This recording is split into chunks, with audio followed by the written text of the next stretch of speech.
Vamos cantar uma música, não sei se vocês conhecem, mas essa música diz, falando com a aniversariante, né, que a humanidade ela tem um problema, né? A humanidade ela estranha Deus por achar que Deus é um ser muito distante, né? Quando a gente fala da divindade, a gente sempre associa a divindade com algo que está fora de nós, acima de nós e além de nós.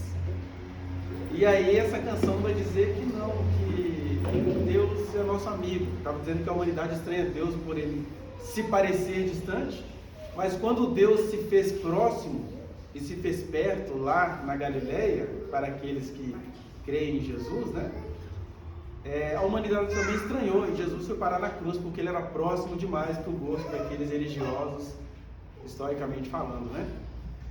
Então a canção que a gente vai cantar agora é como que dizendo para você que Jesus é o seu íntimo, o seu amigo, aquele cara da cabeceira, quem você pode fazer suas fofocas, porque nele fofoca não dá treta, né?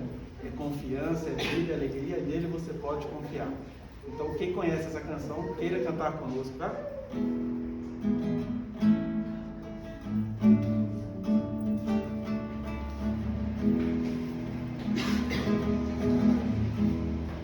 Esse grande amigo,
em pé, já que estão pessoas mais distantes aqui.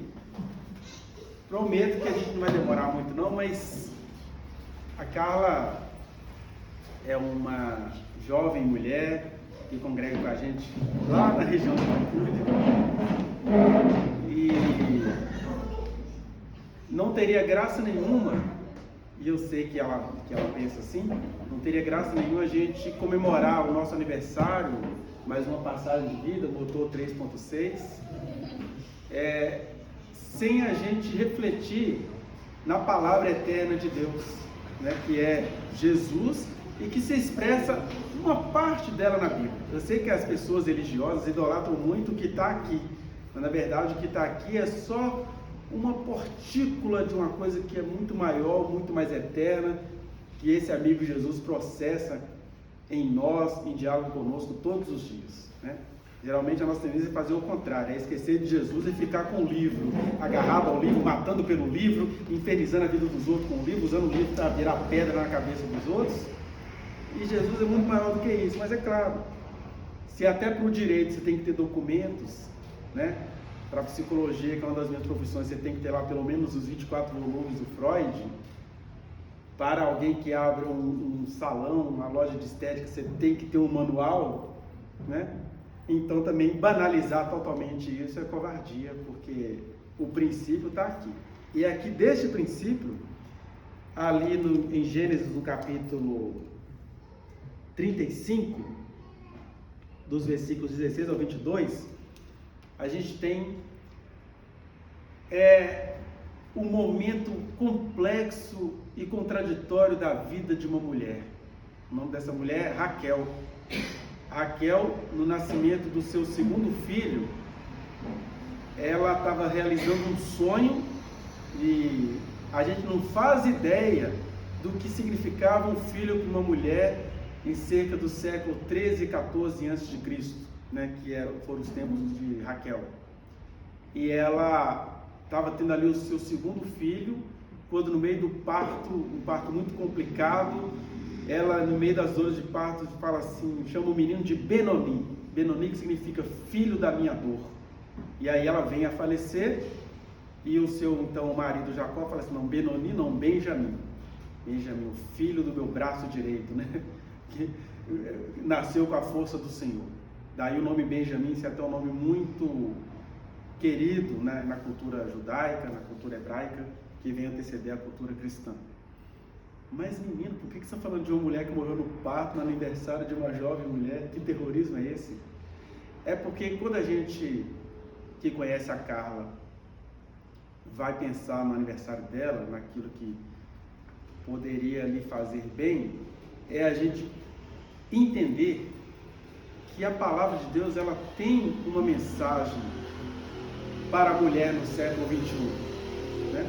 E nós estamos aqui diante de uma jovem mulher que é uma pessoa própria, quem conhece a Carla sabe, uma mulher própria, franca, espontânea, sincera, nem por isso ela deixa de padecer o que todas as mulheres que estão sentadas aqui no nosso meio padecem, que uma parte chama de coitadismo e a outra parte que começa a entender os meandros sociais do que é ser mulher, começa também a entender o seguinte, a saída para uma mulher continua sendo voltar ao seu Criador, se relacionar com Ele, até porque Jesus, que é Deus que se fez homem, quando Ele esteve aqui, o que Ele mais fez, que aliás escandalizava os próprios machos que o seguiam, que eram os 12 apóstolos, o que Ele mais fez foi não apenas andar com as mulheres, mas deixá-las ser quem eram, se expressarem, e isso era terrível para o religioso. Mas o grande orgulho de Deus feito homem é fazer isso, é dar voz a quem não tem voz. Até hoje as mulheres não têm voz, né? A gente até diria que as feminilidades estão tendo muita voz, mas as mulheres continuam sendo abafadas.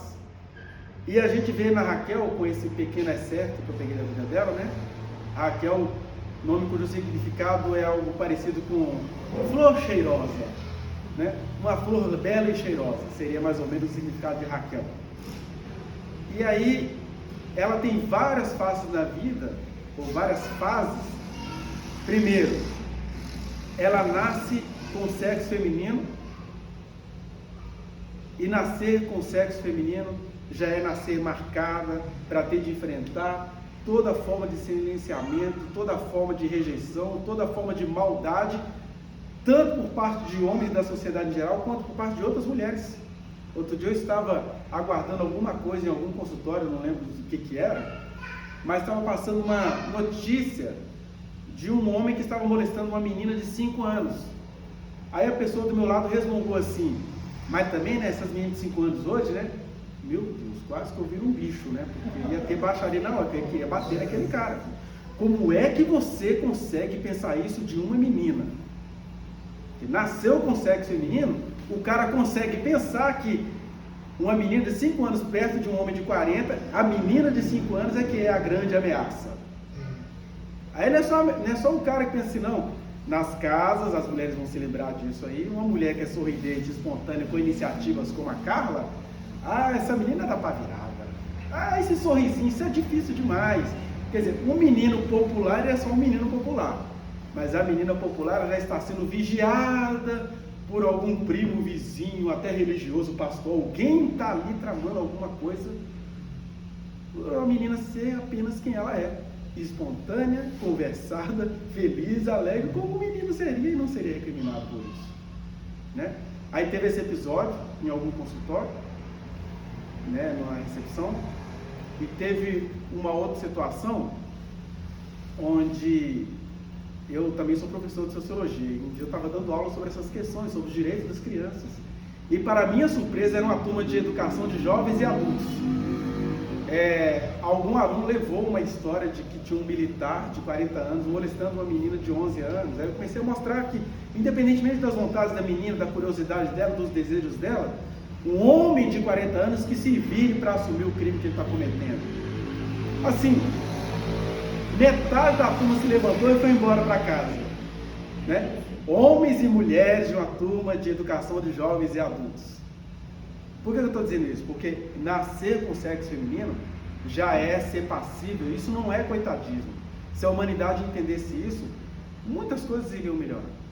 Aí a Raquel tem essa fase, ela nasce com sexo feminino, aí vai se tornando criança, adolescente, adulta, até que um dia um sujeito chamado Jacó, que vem lá dos quintos da bondade, e encontra com ela, descobre que ela pode amar. E o Jacó, que não era nada Jacu, olhou para ela e falou assim: cara, eu te amo. Só que ela era mulher, filha de um homem do século 14 a.C. Aí o cara falou assim: Raquel, menina gostável, menina conversada. Jacó veio buscá-la, e aí o pai trama uma festa à noite, porque a noite não é igual essa paisagem que a gente está vendo, né? A noite no Oriente Médio era noite, você não via a cara da pessoa. E aí ele aproveita na noite e bota a irmã mais velha para casar, que era a Lia. Eu sei que a série de determinada rede de TV já está estragando essas histórias todas, mas a história é essa sim, é macabra e feia como isso que eu estou contando para vocês. O cara põe a filha mais velha assim, ele transa com a Lia e aí depois ele tem que ficar com as duas. E aí, por elas serem mulheres ou terem nascido de sexo feminino, elas têm que passar por isso. E aí ela conhece um outro drama, que é ter de rivalizar com a sua irmã em nome de um homem. Isso não está muito distante da nossa cultura, né? As mulheres estão o tempo todo preocupadas umas com as outras, porque isso é uma coisa que vem sendo implantada desde a infância. Aí a Raquel está lá, tendo que rivalizar com a sua irmã, e as duas, que tinha cada uma a sua infelicidade, agora se veem disputando quem é que ia dar mais filhos para o Jacó. E no meio dessa situação toda, a Lia se sente agraciada porque ela começa a dar vários filhos a Jacó, tem 4 filhos, aí depois ela para de parir, aí ela pega uma criada dela, aí já é uma mulher tendo que abusar de outra em nome de um homem, e aí as concubinas dão mais 4 filhos para o Jacó, aí você tem 4, 8, 10, até que chega uma hora que a Raquel, no desespero dela, fala assim: Jacó, dá-me filhos, senão eu morro. Que a gente no século XXI olha para essa história e fala: que babaquice, mas para aquela mulher não ter filhos era tipo uma maldição. E o pior, não era maldição de não poder ter filhos, era maldição de não dar filhos a um homem. Ah, ele não gosta de mim porque eu não dou filhos a ele, né? E no meio daquela história toda, daqueles detalhes que a gente não vai ter tempo aqui de contar, ela tem o seu primeiro filho, cujo nome é José, que vai se tornar um ícone aí na história e na tradição cristã, porque ele vai se tornar no futuro governador do Egito. E a Raquel não tem alegria de ver isso acontecendo, né? Porque no meio dessa situação toda, ela tem o seu segundo filho, que é o Benjamim, e ela morre no parto do Benjamim. O que você tem aí? De um lado, essa tragédia que a existência nos traz. Uma coisa que a gente precisa entender aqui é que a existência é responsabilidade nossa. Sermos homens, sermos mulheres, é responsabilidade nossa. Só que o que Deus espera de nós é que, no meio da nossa responsabilidade, viu, Carlos, diga isso para você, mulher aniversariante, a nossa saída, e a saída das mulheres aqui, já que a gente está falando de uma mulher, é que no meio da nossa responsabilidade e no meio da nossa tragédia, a gente aprenda a entregar os nossos caminhos ao Senhor. Vai dizer o provérbio, né? Confia no Senhor os teus caminhos, atribui a Ele todas as tuas realizações, porque a nossa grande saída é isso. que a gente faz? Ou a gente fica responsável no sentido trágico do termo, eu poderia contar aqui várias histórias de mulheres que são responsáveis, mas são tão responsáveis quanto alienadas quanto à própria condição. Não, meu filho, não tem que falar negócio de mulher, feminismo, Jesus, não, eu estou trabalhando, eu estou indo, né? A Raquel, de repente, ela era assim. Chega uma hora que ela e a Lia se juntam e têm consciência, olha, o nosso pai nos vendeu, vai dizer isso nos versículos anteriores a isso, né? O nosso pai nos tratou como objeto, ele nos vendeu, fez negócios conosco. E aí, quando ela sai da casa do pai dela, definitivamente, para tocar a vida dela com Jacó, diz o texto que ela leva um ídolo do lar. Isso, escrito no texto bíblico, é simbólico, por causa dessa questão que eu estou dizendo, que a nossa saída não é confiar em ídolo de objetos, nem em ídolos humanos, nem em ídolos teórico-metodológicos, nem em ídolos financeiros, nem ídolos do lar, como a Raquel no seu desespero acabou levando um. Nós todos precisamos de alguma coisa da sorte, e a Raquel não fugiu à regra. Mas Deus, que se fez carne e viveu entre nós durante 33 anos, diz o seguinte, olha, vocês precisam confiar em mim. Eu vim aqui para que vocês sejam meus amigos, minhas amigas. A tradição religiosa ela é cruel, né? O que a tradição religiosa vai dizer? Ah, Jesus separou 12 apóstolos. Aí Jesus já fica com aquela cara misógina, né? Mas apesar do texto bíblico dizer que Jesus separou 12 apóstolos, por que mesmo que ele fez isso? Porque ele estava dialogando com uma cultura misógina. Ele fazendo tudo o que ele fez, já acabou na cruz? Então ele teve que cumprir uma formalidade. Vou separar 12 homens que simbolizam as 12 tribos de Israel. Só que quando você vai vendo o que Jesus fez em público e o que ele fazia no dia a dia, se ele tinha 12 apóstolos, e aqui falando apenas no sentido humano do termo, os 12 machos que se debandaram quando ele estava lá na cruz, né? O Evangelho de João vai dizer isso, todos fugiram, mas os 4 evangelhos vão dizer que tinha umas pessoas que ficaram até a morte, e até depois da morte, adivinha quem foram? As mulheres apóstolas. Elas não eram chamadas assim, mas elas deram literalmente o sangue pela missão, né? Lucas 8 vai dizer isso, né? Que Deus, quando se fez homem, o que o fazia conduzir no seu ministério? Eram mulheres ricas, poderosas, mulheres que ninguém confiava, mulheres que tinham 7 demônios e foram libertas desses demônios. Eram, naquela época, pessoas que não tinham confiança nenhuma. Inclusive tem um texto que ele quase que pula da Bíblia, né, que é João capítulo 4, quando Jesus chega e vai dizer, vai procurar uma mulher com quem conversar, e o nome dela era a mulher samaritana, porque eles não falavam nem o nome delas, né? Uma mulher samaritana que tinha uma fama. Ela tinha sido casada com 5 maridos. O que a alienação social faz? Ah, era casada com 5 maridos, não prestava não, minha filha. Quando você vai estudando histórica e sociologicamente a condição de uma mulher samaritana, do porquê que ela era casada com 5 maridos, e no sexto ela só estava com um bolo, não tinha nada de safadeza ali, né? Acaba que safadeza todos nós desenvolvemos alguma para desenvolver, para nos escaparmos deste mundo de gente macabra. A gente vai se safando, como Raquel teve que fazer, Lia teve que fazer, e a samaritana teve que fazer. Mas isso não diz nada sobre a integridade do indivíduo. Por isso que Jesus vai lá em Samaria procurar aquela mulher. Aí o texto fala assim, os apóstolos se escandalizaram de ver Jesus conversando com uma mulher. Porque o homem de bem não conversava com a mulher. É uma coisa engraçada na cultura, né? Por que um homem de bem não podia conversar com uma mulher? Né? Se todo mundo que está sentado aqui saiu de uma mulher. Então é engraçado essas coisas. É engraçado que eu falo no sentido de ser curiosas e patéticas. Porque esse mundo que você acha ruim, ele só não é pior por causa da presença das Carlas e de vocês mulheres. Isso aqui não é um sermão feminista, não, isso é um sermão realista. Que é realista para entender que o mundo é violento, tem que ser realista para entender que ele só não é mais violento por causa da presença delas, por causa da sua presença. O mundo não é violento. Então, quando eu trago à memória esse parto trágico da Raquel, que viveu os seus dias como pôde, que enxergou aquilo que conseguiu enxergar, a mensagem que eu trago para todos nós aqui, homens e mulheres, é: nós temos um grande amigo. Por isso que eu quis cantar essa música no começo. Ele é amigo mesmo. Ele vai falar com cada um uma linguagem que cada um consegue entender. Porque ele é amigo. Ele não está dando rasteira em ninguém. Ele apenas respeita a nossa psique. Ele respeita a nossa percepção. Ele respeita a percepção do século XXI. Né? Eu acho engraçado todo o movimento cristão, ora agora no poder no Brasil, que quer impor verdades, quando Deus não faz assim. Deus se deixou matar porque não quis impor nada, né? Deus se deixou morrer e ressuscitou no terceiro dia, e não fez igual a gente sonha que ele faça, né? E aí, galera, ressuscitei, terceiro dia, aí, quem me matou?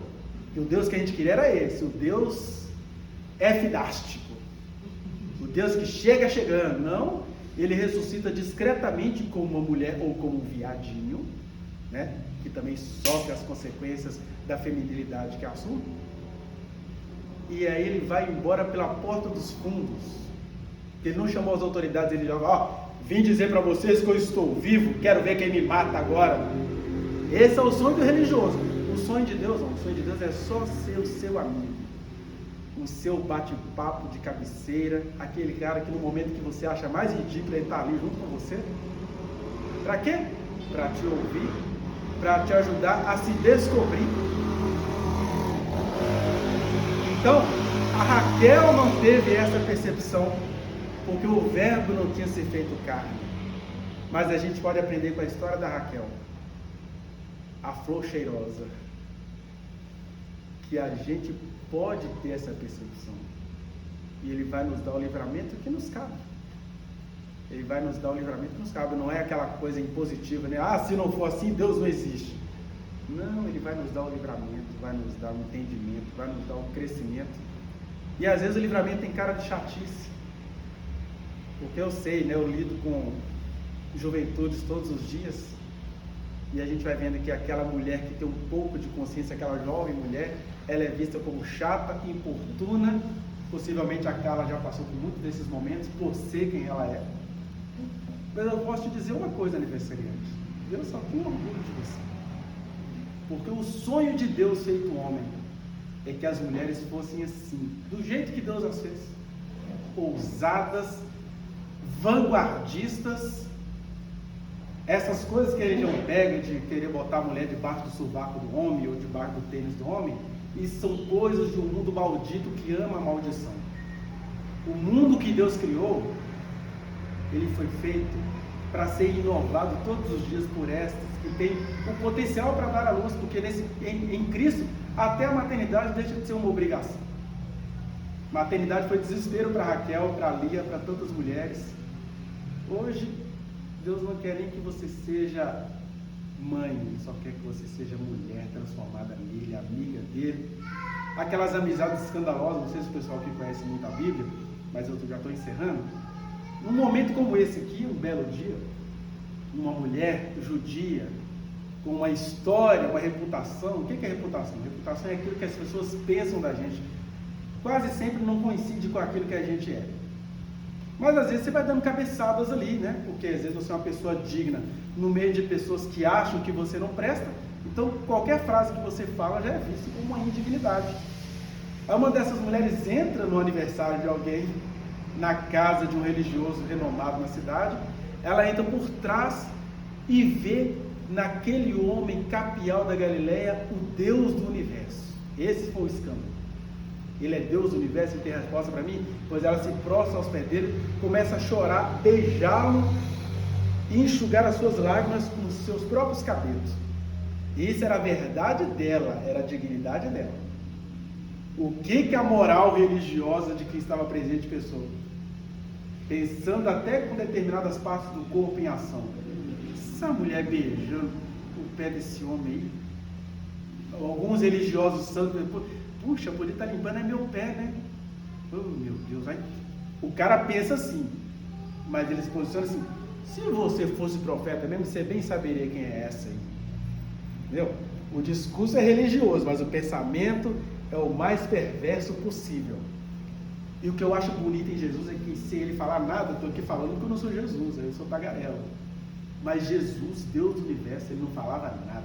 Ele só estava sentado e deixando ela beijar os seus pés, chorar nos seus pés, limpá-los com os seus cabelos, por mais erótica que aquela cena pudesse parecer.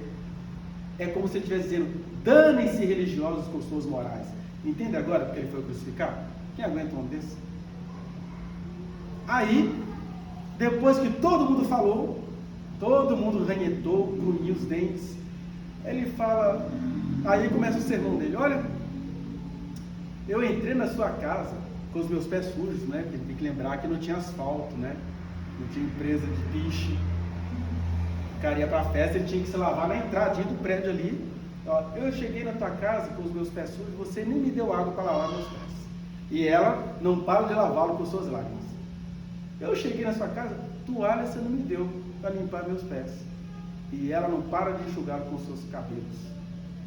Por isso eu digo a você: uma coisa é o que vocês veem, outra coisa é o que a realidade é. Uma coisa é o que a gente pensa das mulheres, outra coisa é o que a Carla é. E aí Jesus falou para a filha: olha, filha, perdoados estão todos os teus pecados. Como que dizendo para a plateia: o de vocês não está não. Esse é o Deus, cara, que te fez chegar aos 36 e vai te fazer chegar até onde você tiver de chegar. Que a gente deseja que seja até o 360. Tem aqui o desejo de viver até cansado. Então que Deus te abençoe e que a gente possa entender isso. Ele, num mundo caído, regrado por coisas muito patriarcalistas, masculinistas, ele fez questão de fazer aparecer as Carlas, as Priscilas e as outras mulheres de cama no seu nome. Todos vocês que quiserem contar com ele terão só o patrocínio dele, que é coisa melhor do que isso, para ele onde estiverem indo. E esse é o Evangelho de Jesus, que ele não falou, mas ele fez assim o tempo todo. Uma historinha dessa que eu acabei de contar aqui levou ele para a cruz. Que as pessoas não suportam isso, as pessoas não suportam. Quando eu falo as pessoas, são as pessoas, homens e mulheres. Todas as mulheres aqui que se lembrar um pouquinho da sua socialização, de como que é a sua história em casa, até quando o tratamento é bom, ele é um tratamento duvidoso. É aquele pai romântico assim: ô minha princesa, mas pai, eu estou com 24 anos. Não, você é a princesa do papai, você não pode. Ele está sendo bondoso, bem intencionado, de verdade, mas ele está te tratando como uma princesa. O que é uma princesa? É alguém que está proibida de viver, só pode ser servida. Tanto é que os noivos românticos querem se casar com uma princesa, porque a princesa vai ficar no trono e ele vai para as plebeias. Que é o que aconteceu com quase todas as princesas que vocês viram se casando por aí. E o Evangelho de Jesus, Evangelho significa boa nova, é isso, é a gente acabar com essa tradição todo dia, o dia inteiro. Né? Isso não é militância de movimento social, isso é militância, é verdade vivida, vivenciada, apropriada. Né? E aí você começa: eu estou me tratando assim e tal, mas eu sei quem eu sou. Porque quando você sabe quem você é, quando você encontra o seu eixo, e o nosso eixo deveria ser Jesus, Deus feito homem, aí a gente, ninguém segura a gente nunca mais. Aí a gente não tem medo de vida, nem de morte, nem de casamento, nem de solteirice. A gente não tem medo de nada. Medo que eu falo de pânico, de pavor. Medo todos nós temos, que é sadio ter medo, né? Eu tenho medo de cair desse prédio aqui. Né? Se isso aqui começar a tremer, não vamos ficar com medo, é sadio. Estou falando desse pânico irracional que nos habita no século XXI. Esse medo a gente passa a não ter, porque a gente está em Jesus, que veio aqui para nos acolhermos com os nossos absurdos. E não tem presente melhor do que esse. Né? Deus te abençoe e cada um aqui possa levar isso. Não, estou falando aqui, para algumas pessoas eu posso falar de um monte de besteira, não tem problema, mas que Deus processe essa mensagem de cada um. Porque no final das contas a palavra é dele, então ele vai saber fazer isso germinar no tempo certo, na hora certa. o que a gente não pode é ter medo de dizer. Essa é a boa nova, essa é a boa notícia, esse é o presente que a gente ganha o dia inteiro. É a companhia dele, a companhia desse amigo. Amém? Vamos ficar em pé, gente?